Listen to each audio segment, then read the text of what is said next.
Dear students, good morning all of you. आप सभी का एक बार फिर से सर्वोदय पब्लिक स्कूल की ऑनलाइन क्लासेस में स्वागत है।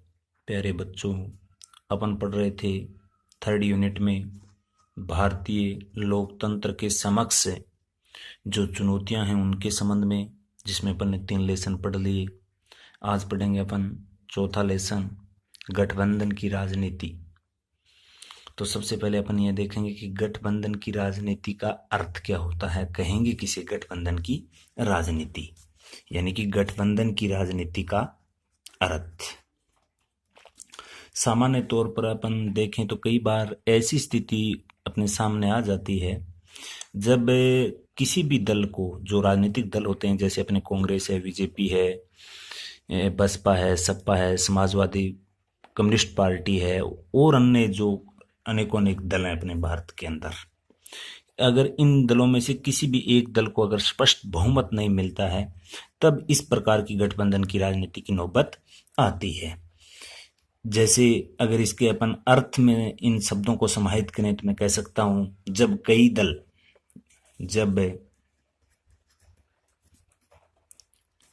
दल मिलकर एक गठबंधन का निर्माण करते हैं, जब कई दल मिलकर एक गठबंधन का निर्माण करते हैं, और इन जो दलों का जो आधार है, यानी कि अपन कह सकते हैं, अर्थात जो ये दल होते हैं, ये कई दल न्यूनतम साझा कार्यक्रम के आधार पर, ये कई दल न्यूनतम साझा कार्यक्रम के आधार पर जब ये इस प्रकार से गठबंधन बनाते हैं, गठबंधन कर एक प्रकार से अपन कह सकते हैं कि राजनीतिक गतिविधियों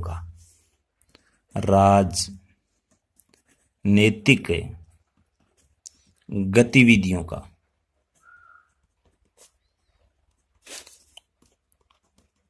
संचालन करते हैं, और इसी आधार पर इस प्रकार से बने राजनीतिक गठबंधन को ही अपन क्या कहते हैं, गठबंधन की राजनीति। यानी कि जो ये इस प्रकार से संचालन कहते हैं, उसी स्थिति को वर्तमान में अपन क्या कहते हैं, गठबंधन की राजनीति कहते हैं। यह आपको ध्यान में रखना है कि गठबंधन की राजनीति अपन कहेंगे किसे, तो आपको इसको अच्छे से ध्यान में रखना है।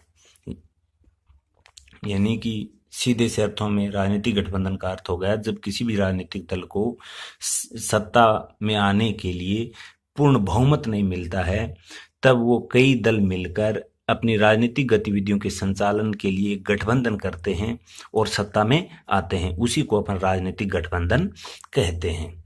क्योंकि अपन सब जानते हैं कि अगर सत्ता में आना है तो सबसे पहले अपने को किसकी आवश्यकता होती है, बहुमत की। क्योंकि यहाँ अपने लोकतंत्र है तो बहुमत के आधार पर ही सत्ता का संचालन किया जा सकता है, और किसी एक राजनीतिक दल को अगर ये बहुमत प्राप्त नहीं होता है, तब कई ये राजनीतिक दल बनकर ये बहुमत साबित करते हैं। उसी को अपन गठबंधन की राजनीति कहते हैं। और अब अपन इसको एक नाम और भी आपको ध्यान रखना है। गठबंधन की राजनीति का आधार पर इस प्रकार से जो सरकार बनती है उसको अपन एक प्रकार से ऐसे कहते हैं, मिलीजुली सरकार भी कहते हैं। यानी मिली जुली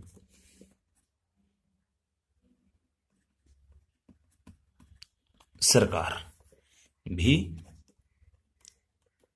कहते हैं। यह आपको ध्यान में रखना है। अब अपन देखते हैं भारत में जो ये राजनीतिक गठबंधन का प्रादुर्भाव हुआ वो कैसे हुआ, कब हुआ, यानी कि भारत में गठबंधन की राजनीति का उदय। भारत में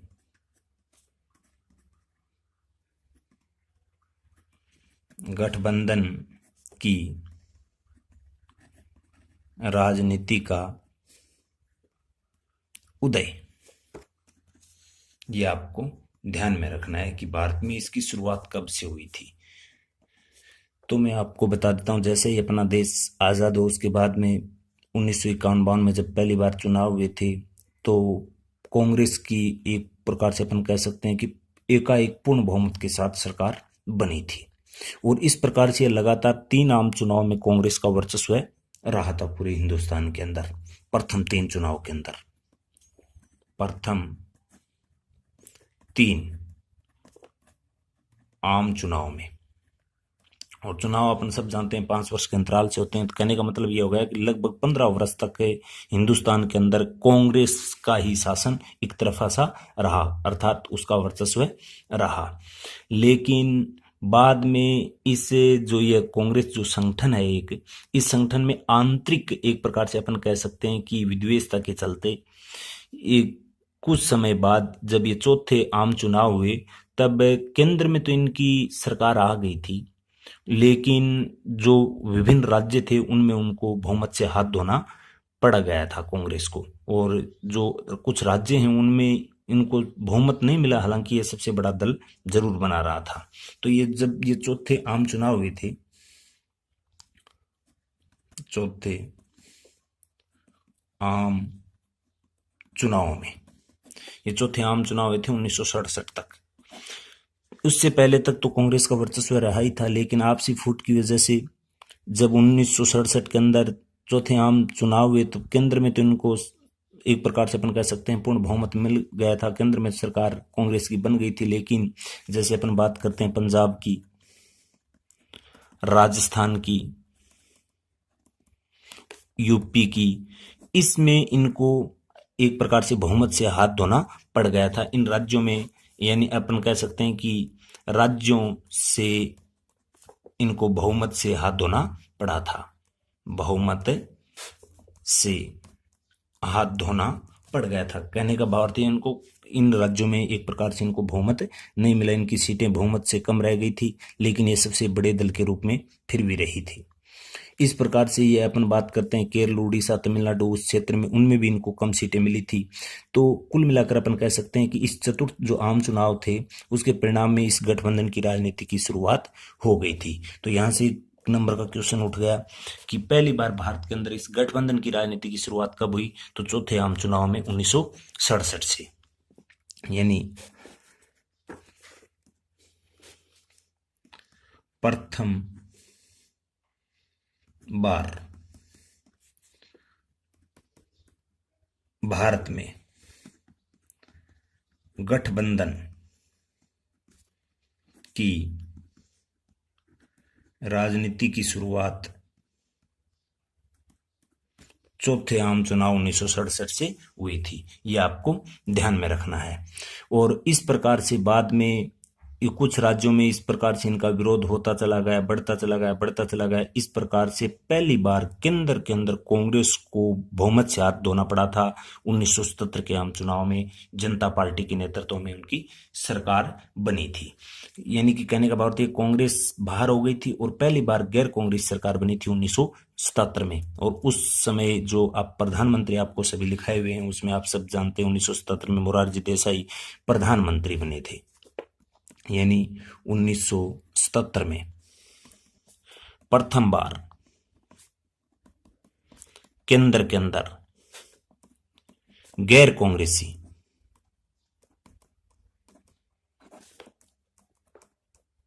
सरकार बनी थी। किसके नेतृत्व में बनी ये आप सब जानते हैं, मोरारजी देसाई के नेतृत्व में सरकार बनी थी। और ये जनता पार्टी की सरकार थी, जनता पार्टी की। हालांकि जनता पार्टी को भी स्पष्ट बहुमत नहीं मिला था, कुछ एक 4-5 ये दल मिलकर ये इन्होंने एक प्रकार से बहुमत साबित कर एक प्रकार से सत्ता का संचालन किया था। उसके बाद की अगर अपन बात करते हैं तो 11वीं लोकसभा के गठन से लेकर 11वीं लोकसभा के गठन से लेकर 15वीं लोकसभा तक किसी को भी केंद्र के अंदर स्पष्ट बहुमत नहीं मिला था। और इस दौरान अपन कह सकते हैं कि विभिन्न दलों ने मिलकर ही एक प्रकार से सरकार बनाई थी इस गठबंधन की राजनीति के तहत। और इसका उदाहरण आप सबसे बड़ा देख भी सकते हैं कि इस प्रकार से जो सरकार बनती है तो उनका स्थायित्व कैसा होता है, ये कोई स्थायी सरकार अपन नहीं कह सकते। जिसके संबंध में आपको उदाहरण देता हूं, मई 1996 के अंदर अटल बिहारी वाजपेयी की सरकार बनी थी, जो मात्र 13 दिन ही चल पाई थी। क्यों चल पाई थी? क्योंकि वो गठबंधन के तहत बनी थी। एक प्रकार से स्पष्ट उनके पास अपने दल के पास बहुमत नहीं था। यानी कि 1996 में जो अटल बिहारी वाजपेयी थे, अटल बिहारी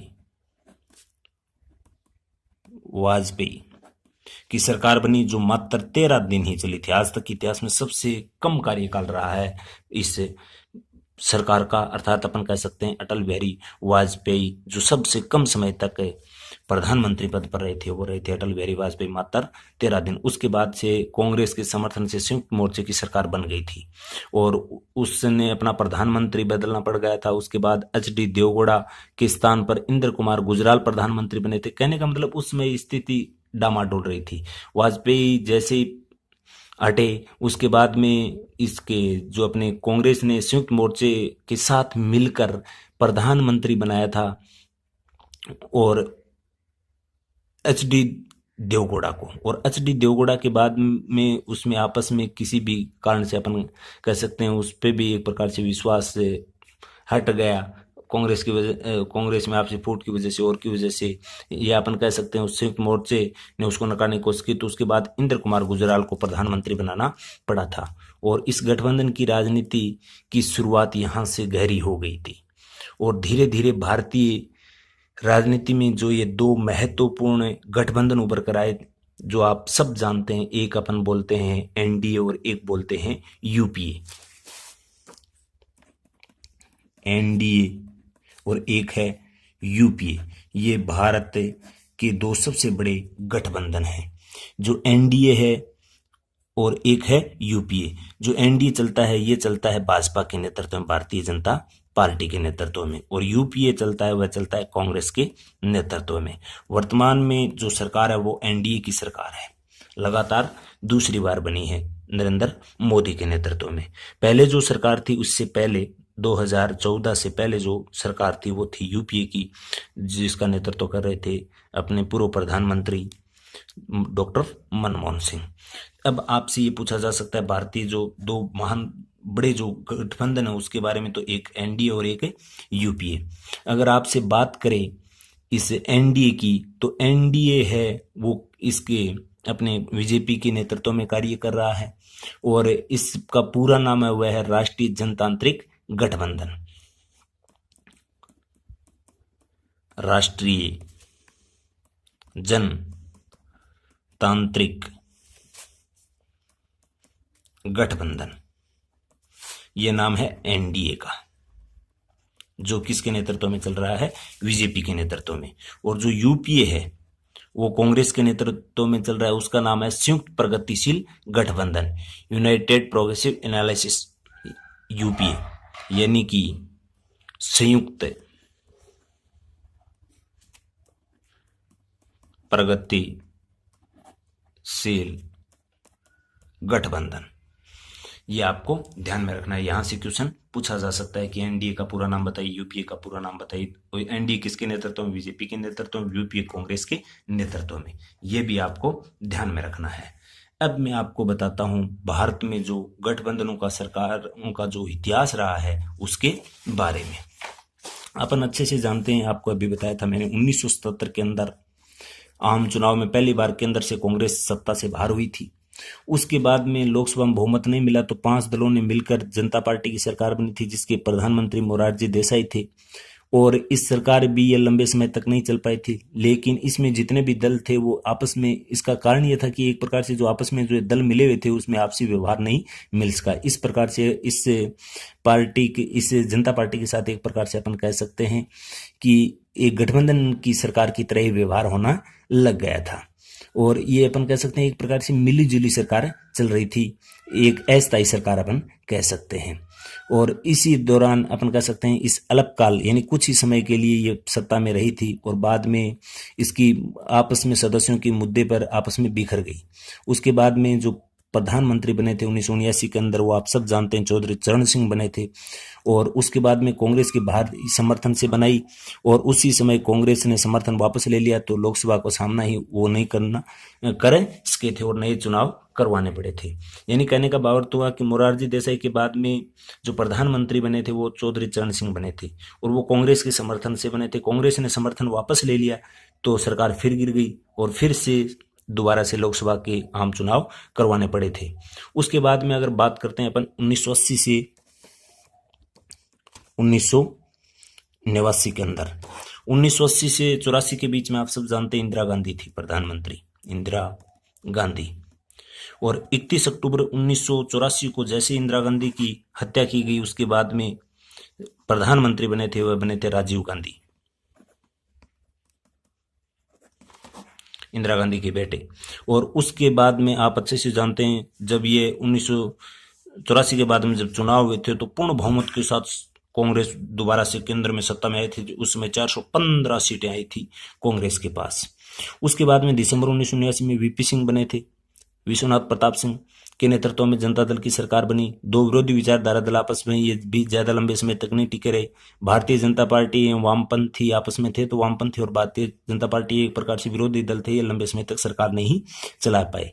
भाजपा ने समर्थन वापस लेने की वजह से अक्टूबर 1990 में फिर से सरकार गिर गई और जनता दल के जो टुकड़े होकर बने थे, जनता एसएस के रूप में एक प्रकार से अपन कह सकते हैं, वो नए राजनीतिक दल के रूप में चंद्रशेखर के नेतृत्व में दोबारा से फिर सरकार बनी और कांग्रेस ने भारी समर्थन भी उस समय दिया था। और कुछ ही महीने बाद जैसे ही कांग्रेस में मतभेद होने लग गए तो चंद्रशेखर सरकार को जो 6 मार्च 1991 से फिर से दोबारा से त्यागपत्र देना पड़ा। और अगर बात करते हैं अपन 11वीं लोकसभा के चुनाव के बाद की, तो वर्तमान स्थिति से तक अगर अपन देखते हैं तो इस 14 से पहले यानी 2014 से पहले 15वीं लोकसभा के आम चुनाव तक किसी भी को स्पष्ट बहुमत नहीं मिल पाया था। वर्तमान में जो पिछली सरकार बनी थी 2014 में नरेंद्र मोदी के नेतृत्व में 15वीं जो लोकसभा के आम चुनाव हुए थे, उसमें कांग्रेस की स्थिति बिल्कुल ही डाउन चली गई थी 16वीं लोकसभा के अंदर, और उसमें पूर्ण बहुमत के साथ एनडीए की सरकार बनी थी प्रधानमंत्री नरेंद्र मोदी के नेतृत्व में। अगर उससे पहले की बात करते हैं 15वीं लोकसभा के आम चुनाव में, तो उस समय मात्र 206 सीटों पर ही सिमट गई थी कांग्रेस। और जब ये 16वीं जो लोकसभा के चुनाव हुए थे उस समय जो बीजेपी को मत मिले, जो सीटें मिली थी कुल, वो मिली थी 282 सीटें और बहुमत के लिए चाहिए 272 सीटें। क्योंकि अपन सब जानते हैं लोकसभा में जो सीटें हैं कुल वो हैं 545 वर्तमान में, और 545 का अगर अपन निकालते हैं बहुमत यानी 50% से एक अधिक, तो वो 272 के समथिंग है। और बीजेपी को 16वीं लोकसभा में जो मिली थी वो मिली थी 282। तो ये इस प्रकार से इसका कुछ इतिहास रहा है गठबंधन की राजनीति का आज तक के इतिहास में। और वर्तमान में जब 17वीं लोकसभा के चुनाव हुए थे 2019 के अंदर, उस समय भी इस बीजेपी को पूर्ण बहुमत मिला है। वर्तमान में जो एनडीए की सरकार चल रही है प्रधानमंत्री नरेंद्र मोदी के नेतृत्व में, यहाँ तक कंप्लीट होता है ये भारतीय राजनीति में गठबंधन की सरकारों का जो इतिहास है वो। इससे आगे जो महत्वपूर्ण क्वेश्चन बनने वाले हैं वह पढ़ने वाले हैं कि भारतीय राजनीति गठबंधन, जो भारतीय राजनीति में गठबंधन की जो राजनीति होती है उसकी विशेषता क्या है, उसके गठबंधन की सरकार बनने का कारण क्या है। कारण तो आप जान गए होंगे, किसी को स्पष्ट बहुमत नहीं मिलता है, सत्ता में आने के लिए गठबंधन करते हैं। इसके बाद में इस गठबंधन की राजनीति के लाभ क्या हैं, अर्थात अपन कह सकते हैं सकारात्मक पक्ष क्या है, नकारात्मक पक्ष क्या है, इन सब के बारे में पढ़ेंगे अपन नेक्स्ट क्लास में, क्योंकि आज का ये वीडियो काफ़ी बड़ा हो जाएगा। आज के लिए इतना ही, धन्यवाद।